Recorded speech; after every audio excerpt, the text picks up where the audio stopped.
Okay, we've started the fundamental theorem of algebra.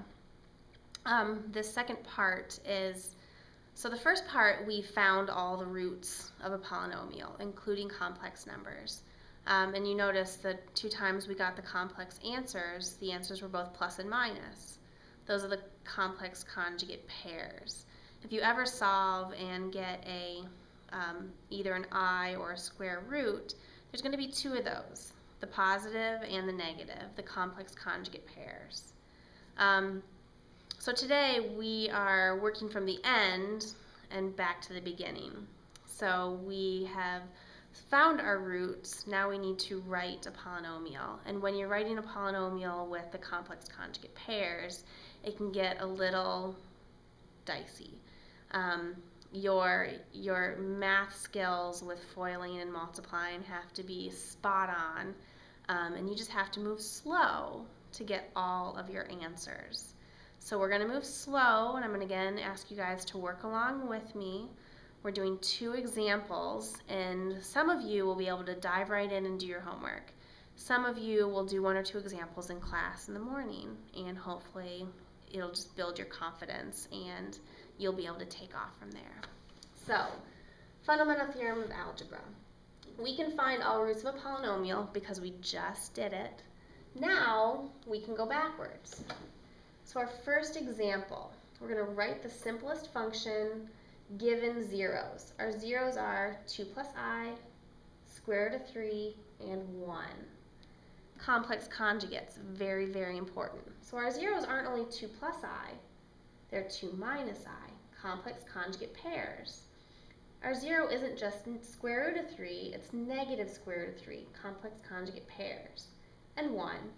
1's a real number, it doesn't have a complex conjugate pair. So we have x equals these 5 items, which means x minus 2 plus I equals 0.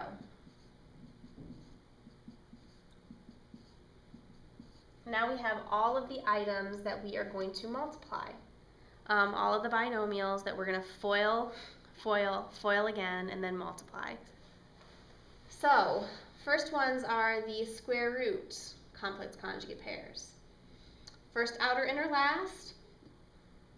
Okay, these cancel out. And I'm left with x squared minus the square root of 9, which is x squared minus 3. Okay, so I'm done with those 2 sets of binomials. Now I'm going to work on the very messy ones with the I.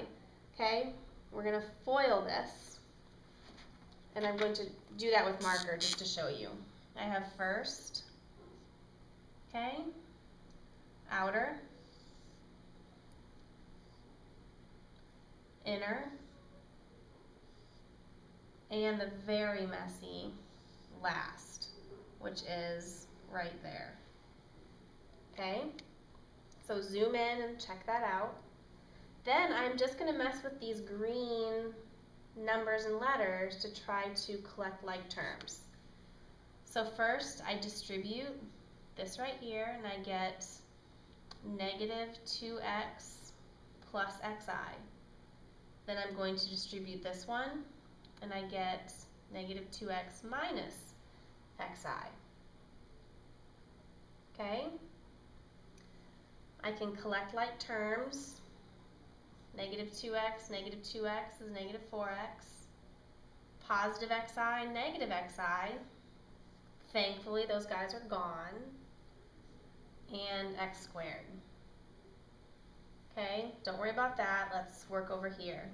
We have our own foiling problem right here. First, outer, inner, last gives us first, outer, inner, last. And luckily, those i's cancel out again.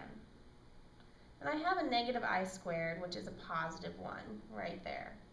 So I get 4 plus 1 is 5. So this mess right here, these i's, come down and they simplify to x squared minus 4x plus 5. So I have x squared minus 3, x squared minus 4x plus 5, but I still have this x minus 1 that I have not worked in there yet. Let's move on.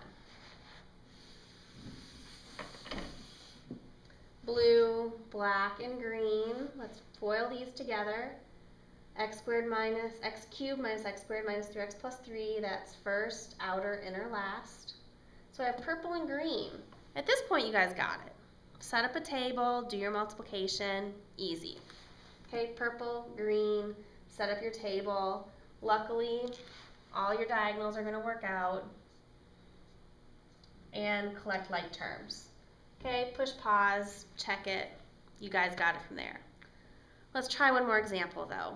Again, guys, utilize that pause button and work along with me.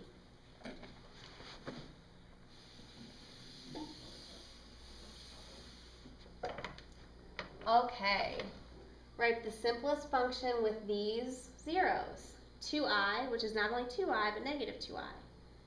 1 plus square root of x, which is not just 1 plus the square root of x, it's 1 minus the square root of x. And 3. So I've set up each thing, set it equal to 0, and I've color-coded it much better on this slide, so hopefully it'll help you follow along. Purple, okay? I have the purple, which I'm going to FOIL. First, outer, inner, last. First, outer, inner, last.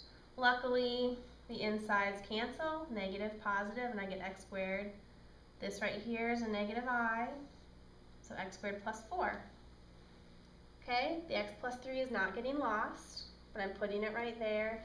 I'm going to go ahead and FOIL those, because that's easy math. We're going to save the difficult one in pink for last. So we have first, outer, inner, last, which gives us everything in green. And those are done. Now let's deal with the pink. All right. First, outer, minus x times x minus square root of x. Inner, again, minus x times 1 plus the square root of x.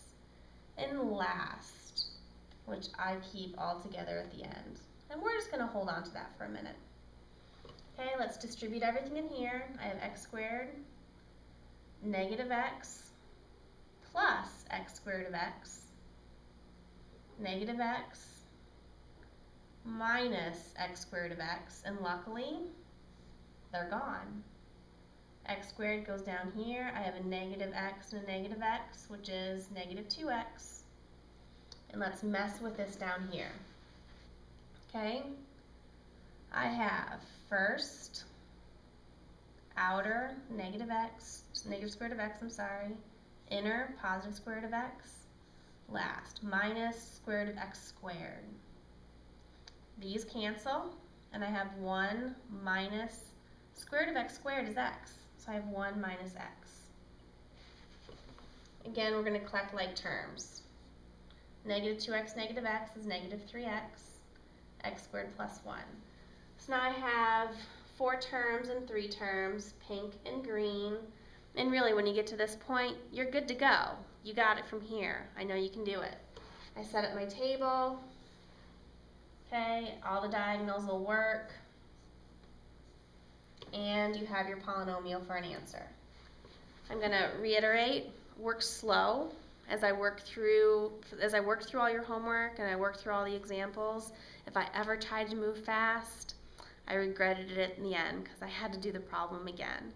So this is about as difficult as we've gotten so far, but I know you guys can do this.